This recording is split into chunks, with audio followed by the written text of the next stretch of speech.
എല്ലാവർക്കും നമസ്കാരം. K S R T സിയുടെ പുതിയ മന്ത്രിയോട് CP ജോൺ അങ്ങേരോട് ഒരു ലേഡി പത്രക്കാരി എന്ന് ചോദിച്ചു.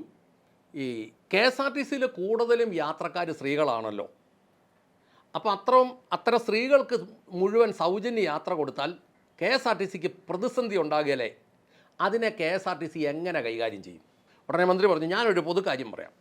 പബ്ലിക് ട്രാൻസ്പോർട്ട് എന്ന K S R T C ജനങ്ങൾക്ക് പൊതുവെ സ്ത്രീകൾക്ക് കിട്ടുന്നില്ല, കിട്ടിയാൽ തന്നെ അവർക്കത് താങ്ങാൻ പറ്റുന്നില്ല. എന്നിട്ട് പുള്ളിയൊരു കണക്ക് പറയാം. പ്രത്യേകിച്ച് സ്ത്രീകൾക്ക്, ഒരു സ്ത്രീ ഒരു മാധ്യമപ്രവർത്തകയാകാം, വീട്ടുജോലിക്കാരിയാകാം, ഷോപ്പിൽ നിൽക്കുന്ന ആളാകാം. അങ്ങനെയുള്ള സ്ത്രീ എല്ലാ ദിവസവും രാവിലെ പോകുമ്പോൾ ഒരു ദിവസം ഒരു 50 രൂപ വെച്ച് വണ്ടിക്കൂലി ആകുന്നുണ്ടെങ്കിൽ, ഒരു 25 ദിവസം അവർ ജോലിക്ക് പോകുന്നുണ്ടെങ്കിൽ മാസം 1000 രൂപ അവർക്ക് ലാഭിക്കാം. അതായത് 25 ദിവസം 50 രൂപ വെച്ച് കൂട്ടിയാൽ 1250 രൂപയാകുമെന്ന് പോലും കൂട്ടാൻ മന്ത്രിക്ക് അറിയത്തില്ലെന്നുള്ളതാണ് സത്യമായ കാര്യം. മന്ത്രി പറഞ്ഞു 1000 രൂപ വരെ ലാഭിക്കാം, 250 രൂപ മന്ത്രി വിഴുങ്ങിയായിരിക്കും. അപ്പോഴും പത്രക്കാരി വിടാതെ നിന്ന് ചോദിക്കുന്നു, അതല്ല minister, K S R T C ഈ സ്ത്രീകൾക്ക് ഇത്രയും സൗജന്യം കൊടുത്താൽ എങ്ങനെ ലാഭകരമാക്കും? ഉടനെ മന്ത്രി അടുത്ത മറുപടി, ആശാ വർക്കർമാർക്ക് ഞങ്ങൾ ഇത്ര വർദ്ധിപ്പിച്ചല്ലോ, അതെങ്ങനെ ഗവൺമെൻറ്റിന് ലാഭകരമാകും? അതായത് ചോദ്യം അരി എത്രയായെന്നാണ്, മന്ത്രി മറുപടി പറയുന്നത് പയർ അഞ്ഞാഴിയെന്നാണ്. അതായത് കെ എസ് ആർ ടി സിയുടെ കാര്യത്തിൽ ഏതാണ്ട് തീരുമാനമായി എന്ന് നമുക്ക് മനസ്സിലാവും. മന്ത്രി വീണ്ടും പറയാം, K S R T C ഇനി ശമ്പളവും പെൻഷനും കൊടുക്കാനുള്ള പദ്ധതികളൊക്കെ ഞാൻ ആസൂത്രണം ചെയ്തുകൊണ്ടിരിക്കുക. എന്നിട്ടൊരു മറുപടിയും കൂടെ, ആ കെ എസ് ആർ ടി സിയുടെ പേര് ഭയങ്കരമായിട്ട് ഇപ്പോൾ പൊങ്ങിക്കൊണ്ടിരിക്കുകയാണ്. കെ എസ് ആർ ടി സിയുടെ പേര്, കേരളത്തിലെ കെ എസ് ആർ ടി സിയുടെ പേര് അങ്ങ് പൊങ്ങിക്കൊണ്ടിരിക്കുക. പുതിയ മന്ത്രി പറഞ്ഞതാണ്. ഇൻ്റർവ്യൂ കണ്ട നാട്ടുകാർക്കെല്ലാം മനസ്സിലായി, ഈ CP ജോൺ എന്ന് പറയുന്ന മന്ത്രിക്ക് കെ എസ് ആർ ടി സിയെക്കുറിച്ചോ അതിൻ്റെ ആസ്തിയെക്കുറിച്ചോ അതിൻ്റെ ബാധ്യതകളെക്കുറിച്ചോ അതിൻ്റെ ഭാവിയെക്കുറിച്ചോ ഒരു ധാരണയില്ല.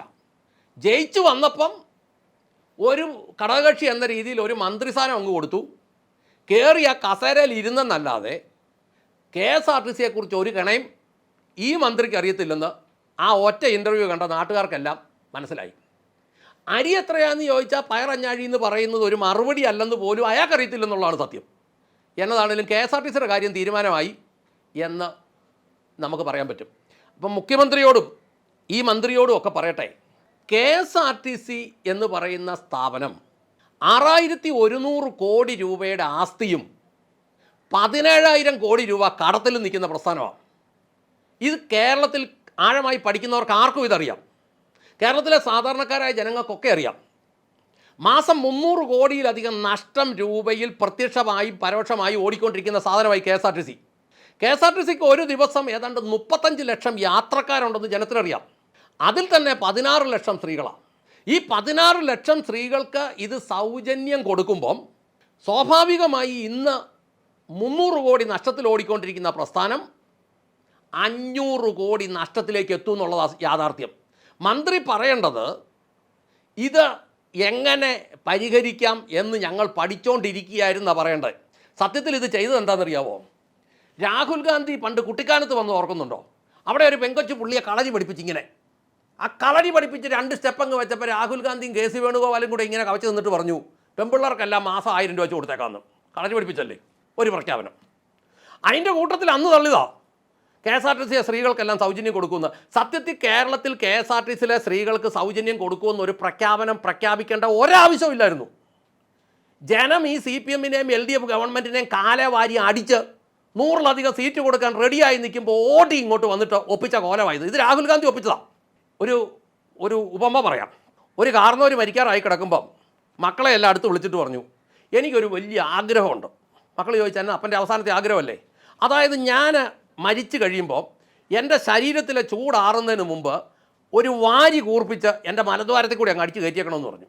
കാർന്നോര് മരിച്ചു കഴിഞ്ഞാൽ ഉടനെ തന്നെ ചൂടാറുന്നതിന് ഇപ്പുറം മക്കൾ ഒരു വാരി കൂർപ്പിച്ച് അപ്പൻ്റെ മലദ്വാരത്തിൽ കൂടി അങ്ങ് അടിച്ച് കയറ്റി. ശരീരത്തിൽ ചൂടുള്ള സമയത്തല്ലേ അടിച്ച് കയറ്റിയത്. അത് കഴിഞ്ഞ് ഡ്രസ്സുമൊക്കെ വെച്ചു. കുളിപ്പിക്കാൻ എടുത്തുകൊണ്ട് പോയപ്പോൾ ഇത്തേ കൂടെ ചോര വരുന്നു, വാരി കണ്ടു. അവർ പോലീസുകാരോട് വിളിച്ചു പറഞ്ഞു. പോലീസുകാരെല്ലാം കൂടെ വന്നു, മക്കളെല്ലാം അകത്ത് പോയി. ഈ കാർന്നോരുടെ മനോഭാവമാണ് രാഹുൽ ഗാന്ധിക്ക്. രാഹുൽ ഗാന്ധി ഒരു കാര്യവുമില്ലാതെ ഈ സംസ്ഥാനം ഇതുപോലെ മുടിഞ്ഞ് മുദ്രയിട്ട് കിടക്കുന്ന സംസ്ഥാനത്ത് ഓടി ഇങ്ങോട്ട് വന്ന് മെണച്ചു പറഞ്ഞു ഇവിടെ ഉണ്ടാക്കാമെന്ന്. എന്നത് സ്ത്രീകൾക്കെല്ലാം സൗജന്യം കൊടുക്കാം. ഇവിടുത്തെ സ്ത്രീകൾ ആരും സൗജന്യം ചോദിച്ചില്ല. ഇത് അങ്ങോട്ട് കയറി ചോദിച്ചല്ലേ. ഇത് ഒരാവശ്യമില്ലാതെ ഒപ്പിച്ച കോലമായത്. കേരളത്തിൻ്റെ പ്രശ്നം ഇവിടെയൊന്നും അല്ല കിടക്കുന്നത്. 6 ലക്ഷം കോടി രൂപ കടത്തെ നിൽക്കുക. റിസോഴ്സസ് ഇന്ത്യയിൽ ഏറ്റവും കൂടുതലുള്ള സംസ്ഥാനമായത്. ഈ സംസ്ഥാനത്തെ ചെറുപ്പക്കാർ വിദേശത്ത് പോയവരും അല്ലാത്തവരും എല്ലാം തിരിച്ചു വരിക, കൂട്ടത്തോടെ തിരിച്ചു വരിക. ഇവിടെ സൗജന്യം വായിലോട്ട് കൊടുക്കുക എന്നുള്ളതല്ല ജനത്തിൻ്റെ ആവശ്യം. സത്യത്തിൽ അങ്ങോട്ട് വന്ന് പ്രഖ്യാപിച്ചിട്ട് പോയി ഇപ്പോൾ ഇവിടെയുള്ളവർ കിടന്ന് വട്ടക്കോട്ടെ വെള്ളം കോരുക. ഇതെങ്ങനെ കൊടുക്കും? ഇവിടെ മുഖ്യമന്ത്രിയോട് പറയട്ടെ, എന്നാ വിഷയം ഉണ്ടെങ്കിലും ഇത് ജനത്തിനോടുള്ള കാര്യം തുറന്നു പറയണം. ഇതിങ്ങനെ കൊടുക്കാൻ പറ്റുകയില്ല എന്ന് വിവരം നിങ്ങൾ ഇനിയാലും പറയണം. ഇത് കൊടുത്താലോ ഉള്ള KSRTC കൂടെ നിന്നു പോകുന്നു മാത്രമല്ല, ഉള്ള പ്രൈവറ്റ് കൂടി ഇല്ലെന്നാവും. 32,000-ഓളം ബസ് ഉണ്ടായിരുന്നത് 10-15 കൊല്ലത്തെ ഭരണം മൂലം വിവിധ ഗവൺമെൻറ്റുകൾ ഒപ്പിച്ച പ്രൈവറ്റ് ബസ് ഇപ്പോൾ 8,000 10,000 താഴെ ഉള്ളൂ. എന്ന് പറഞ്ഞു കഴിഞ്ഞാൽ 10,000 ഉണ്ടെങ്കിൽ ഒരു 4 പേരോ 5 പേരോ വെച്ചാൽ കൂട്ടി 50,000 പേരുടെ ജീവിതമാർഗ്ഗം അത്. ആ 10,000 കൂടി ഇല്ലെന്നാവും ഇപ്പം. ഈ സ്ത്രീകൾ വരുന്നവർ മുഴുവൻ ഇത്ത കയറി അങ്ങോട്ട് പോയി കഴിഞ്ഞാൽ പിന്നെ ഈ പ്രൈവറ്റ് ബസ്സിൽ ആര് കയറും? പിള്ളേർ മുഴുവൻ പ്രൈവറ്റ് ബസ്സിൽ കയറുമോ? അപ്പോൾ പ്രൈവറ്റ് ബസ്സുകാരനെ നിർത്തും. രാഹുൽ ഗാന്ധി ഒപ്പിച്ച ഈ കോലം കൊണ്ട് ഒരു ഗുണവും ഉണ്ടാകാൻ പോകുന്നില്ല. ഈ നാട് മുടിഞ്ഞ് മുദ്രയിട്ട് പോവുകയുള്ളൂ.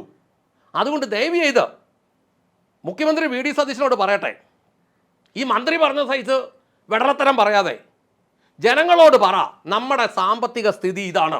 1.82 ലക്ഷം കോടിയേ നമുക്ക് വരുമാനമുള്ളൂ. ഇതുകൊണ്ട് നമുക്ക് ഈ 20 ലക്ഷത്തിൽ താഴെയുള്ള ഉദ്യോഗസ്ഥന്മാർക്കും രാഷ്ട്രീയക്കാർക്കും പെൻഷനും ശമ്പളം കൂടെ കൊടുക്കാൻ പോലും തികയുന്നില്ല. ഇതിൻ്റെ കൂട്ടത്തിൽ ഈ സൗജന്യം എല്ലാം കൊടുക്കാൻ പറ്റിയല്ല എന്ന വിവരം കൃത്യമായിട്ട് പറഞ്ഞിട്ട് ജനത്തിനെ കാര്യങ്ങൾ ബോധ്യപ്പെടുത്തേണ്ട ഒരു ബാധ്യതയുണ്ട്. അല്ലാതെ ഇനിയും ബാധ്യതയും ലോണും എടുത്ത് ഈ നാടില്ലെന്നാക്കരുത്. KSRTC എന്ന് പറയുന്ന വെള്ളാനയെ പോറ്റിപ്പുലർത്താൻ പറ്റില്ല. അതിനെ സ്വകാര്യവൽക്കരിച്ചേ മതിയാവൂ. ജനങ്ങൾക്ക് കാര്യങ്ങൾ അറിയാവുന്നതുകൊണ്ടും ജനങ്ങൾ സൗജന്യം ആഗ്രഹിക്കുന്നത് ജനത്തിനെ 10 കൊള്ളയടിച്ചിട്ട് 10 പൈസ തിരിച്ചു മേടിക്കുന്നതല്ല. അല്ല 100 രൂപ ജനത്തിൻ്റെ കയ്യിൽ നിന്ന് കൊള്ളയടിച്ചിട്ട് 10 പൈസ ജനത്തിന് കൊടുക്കുന്ന സൗജന്യം അല്ല ജനത്തിന് വേണ്ടത്. ഇപ്പോൾ വൈദ്യുതി മര്യാദ ചാർജിന് കൊടുക്കാമെന്ന് പറഞ്ഞായിരുന്നെങ്കിൽ അത് എല്ലാവർക്കും കിട്ടിയാനേ.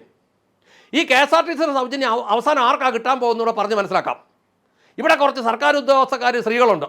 മാസം 50,000 രൂപയ്ക്ക് മുകളിൽ 1.5 ലക്ഷം രൂപ വരെ ശമ്പളം മേടിക്കുന്ന കുറേ സ്ത്രീകളുണ്ട്. ഈ കേരളത്തിലെ പ്രധാന ജില്ലകൾ തിരുവനന്തപുരമോ എറണാകുളമോ തൃശ്ശൂരോ കോഴിക്കോടോ ഉൾപ്പെടെയുള്ള 3-4 നഗര ജില്ലകൾ ഒഴിച്ച് ആ ജില്ലകളുടെയും ഗ്രാമങ്ങളിലുള്ള ഒരു സ്ത്രീകൾക്കും ഇതുകൊണ്ട് പ്രയോജനം ഉണ്ടാകാൻ പോകുന്നില്ല. ഗ്രാമീണ വീട്ടമ്മമാർ ആരും നേരം വെളുക്കുമ്പം ട്രാൻസ്പോർട്ടൊക്കെ കയറി അങ്ങോട്ടും ഇങ്ങോട്ടും ടൂർ അടിക്കാൻ പോകുന്നില്ല. അങ്ങനെ അടിച്ചാൽ ആണുങ്ങൾ അവരുമാരുടെ പല്ലടിച്ച് വായിലിടും. നിരന്തരം ടൂർ പോയി കഴിഞ്ഞാൽ അടിയും വഴക്കം വീടുകളിലുണ്ടാവും. അതുകൊണ്ട് ഇതൊന്നും ഉണ്ടാകില്ല. ഇത് അവസാനം സംഭവിക്കാൻ പോകുന്ന കുറച്ച് സർക്കാർ ഉദ്യോഗസ്ഥന്മാർ സ്ത്രീകൾക്ക് ഈ 1 ലക്ഷം രൂപ 1.5 ലക്ഷം രൂപ ശമ്പളം കിട്ടുന്നവർക്ക് സൗജന്യ യാത്രയും കൂടി ഒപ്പിച്ച് കൊടുക്കാവുന്നേ പറ്റുള്ളൂ. ആദ്യമേ രാഹുൽ ഗാന്ധിയെ വല്ല ചികിത്സയ്ക്കും കൊണ്ടുപോകും. എന്നിട്ട് അങ്ങേർക്ക് കൃത്യമായിട്ട് കാര്യം മനസ്സിലാക്കിക്കൂടും. ഈ സംസാരം മുടിച്ച് തേച്ച് കഴുകാൻ അങ്ങനെ ഇങ്ങോട്ട് വരണ്ടെന്ന് പറ. എന്നിട്ട് കാര്യങ്ങൾ യാഥാർത്ഥ്യമായ തലത്തിലൂടെ കൊണ്ടുപോയി ഈ പരിപാടിയൊക്കെ മാറ്റി. അനേക കുഞ്ഞുങ്ങൾ വിദേശത്തു നിന്നൊക്കെ ഇങ്ങോട്ട് വരാനുണ്ട്. ഇവിടെ തന്നെ പഠിച്ച പിള്ളേരെല്ലാം പണിയില്ലാതെ നിൽക്കുന്നു. ഇവർക്കെല്ലാം ജീവിക്കാൻ ഒരു സാഹചര്യം ഉണ്ടാക്കി കൊടുക്കുന്നതാണ് ഇമ്മാതിരി കൊള്ളുകലാത്ത സൗജന്യങ്ങളെക്കാളും നല്ലതെന്ന് ഓർമ്മിപ്പിച്ചുകൊണ്ട് നിർത്തട്ടെ. നന്ദി, നമസ്കാരം.